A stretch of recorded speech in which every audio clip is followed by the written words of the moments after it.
Welcome. आज हम एक ऐसी जर्नी पर निकलने वाले हैं जो आपके शरीर के सबसे कमाल के सिस्टम्स में से एक को एक्सप्लोर करेगी। आज हम आपके गैस्ट्रोइंटेस्टाइनल ट्रैक्ट या जीआईटी के जरिए एक जर्नी पर जा रहे हैं जो शरीर का अल्टीमेट फूड प्रोसेसर है। ये सिस्टम हर दिन आपके खाने को एनर्जी में बदलने के लिए चुपचाप काम करता है। जीआईटी को मुंह से लेकर एनस तक एक लंबी घुमावदार ट्यूब की तरह समझें जो हर एक बाइट को एनर्जी और न्यूट्रिएंट्स में बदल देती है। यह ट्यूब लगभग 9 मीटर लंबी होती है। इसका मिशन क्या है? खाने को तोड़ना, न्यूट्रिएंट्स को अब्सॉर्ब करना और वेस्ट को कमाल की एफिशिएंसी के साथ बाहर निकालना। हर स्टेप में अलग अलग ऑर्गन्स की जरूरत होती है।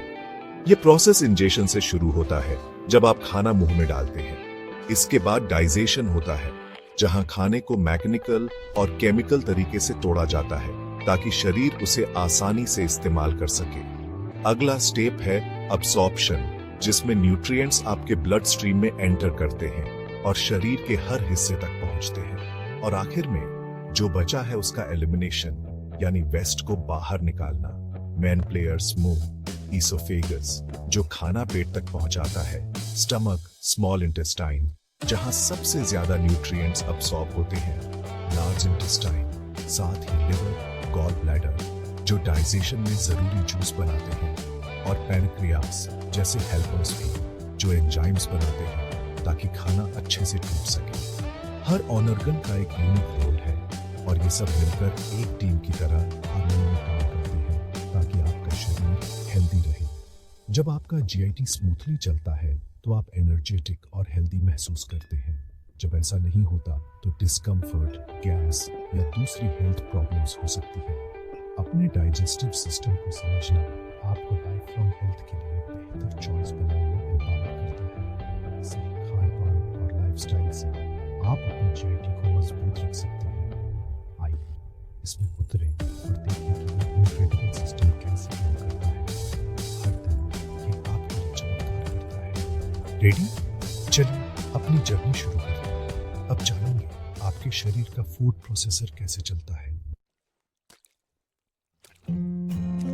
डाइजेशन उसी पल शुरू हो जाता है जब खाना आपके मुंह में एंटर करता है।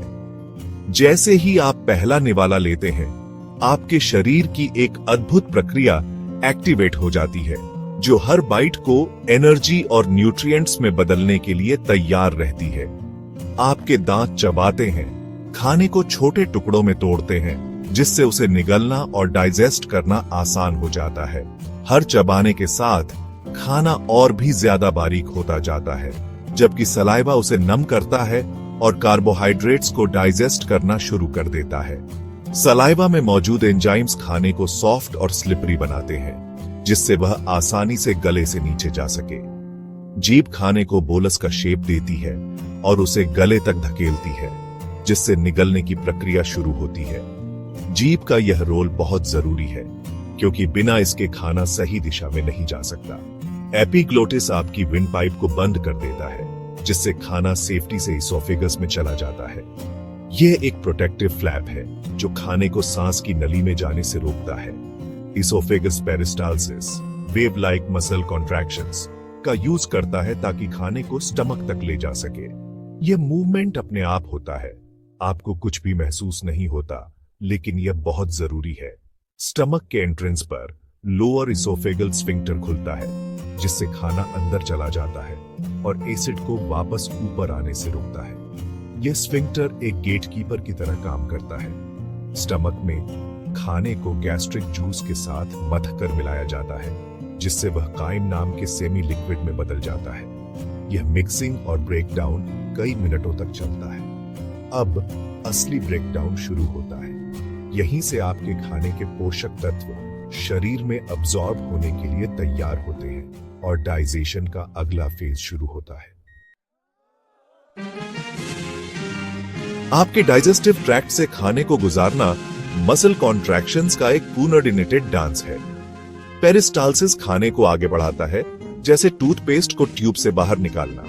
स्मॉल इंटेस्टाइन में सेगमेंटेशन खाने को मिक्स करता है यह एंश्योर करता है कि एंजाइम्स एफिशिएंट डाइजेशन के लिए हर एक हिस्से से कांटेक्ट करें।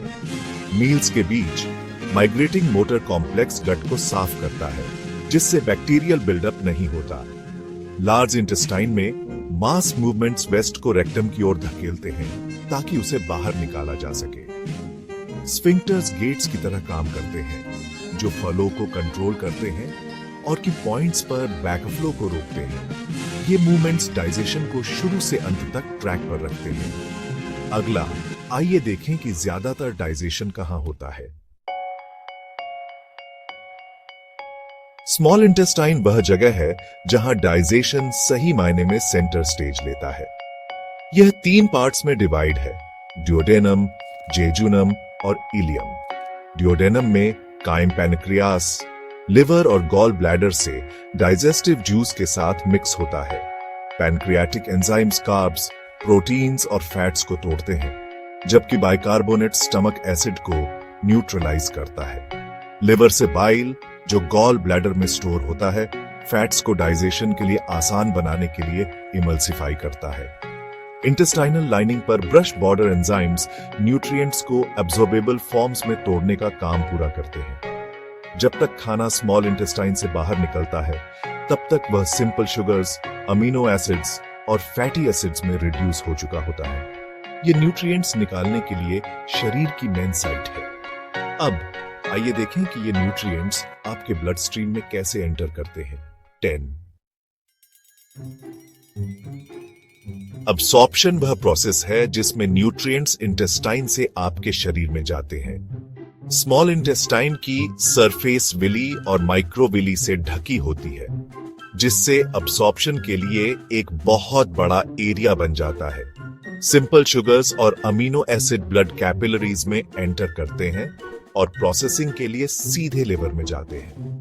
फैट्स को काइलोमाइक्रॉन्स में पैकेज किया जाता है, लिम्फेटिक सिस्टम में अब्सॉर्ब किया जाता है और आखिरकार ब्लड स्ट्रीम में रिलीज किया जाता है।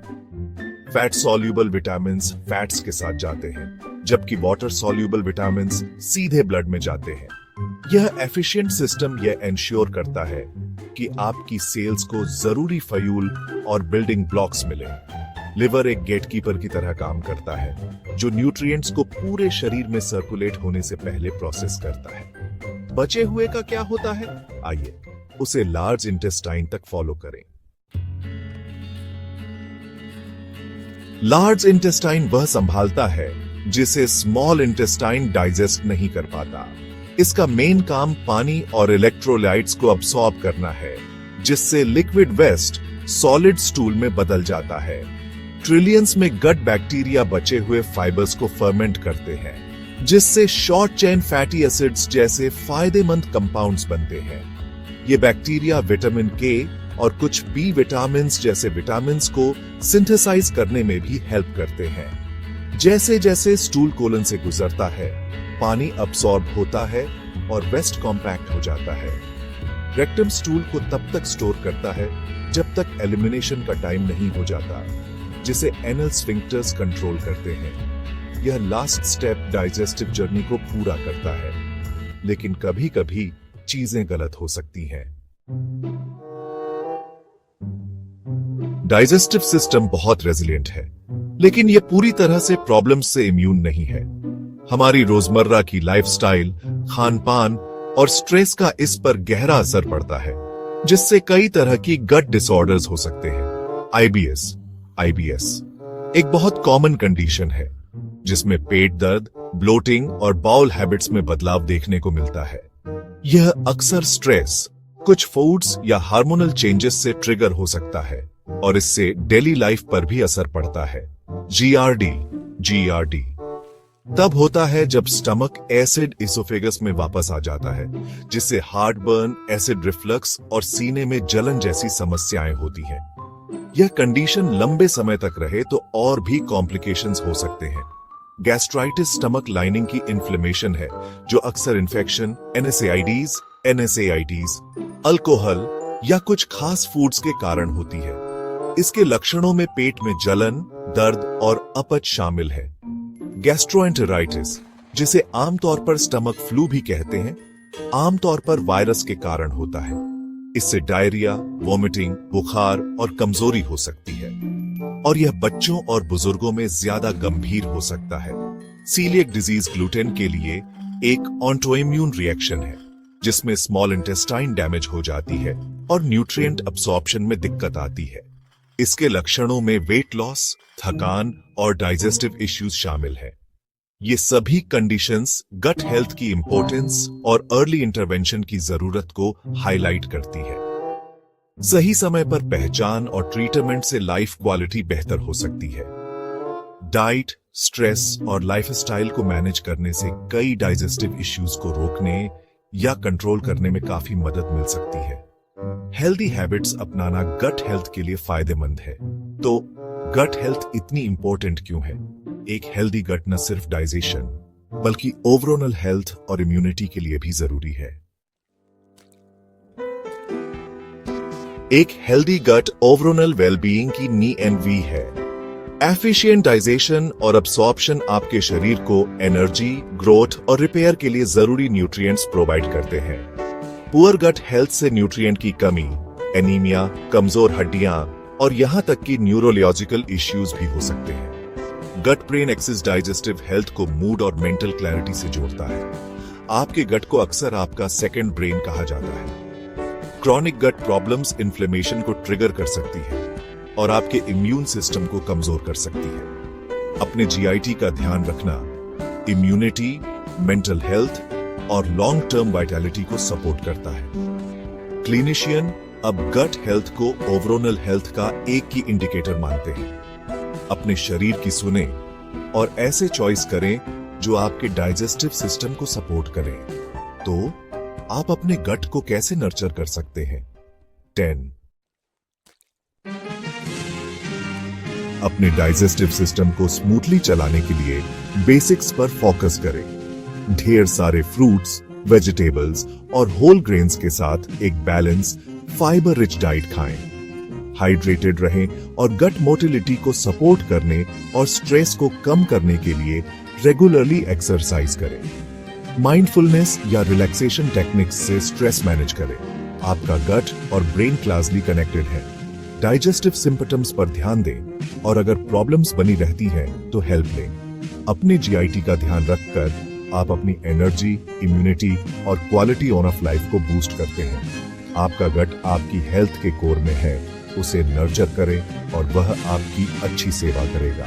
आपके इनक्रेडिबल डाइजेस्टिव सिस्टम के जरिए इस जर्नी में शामिल होने के लिए थैंक्स। एक हैप्पी, हेल्दी गट के लिए।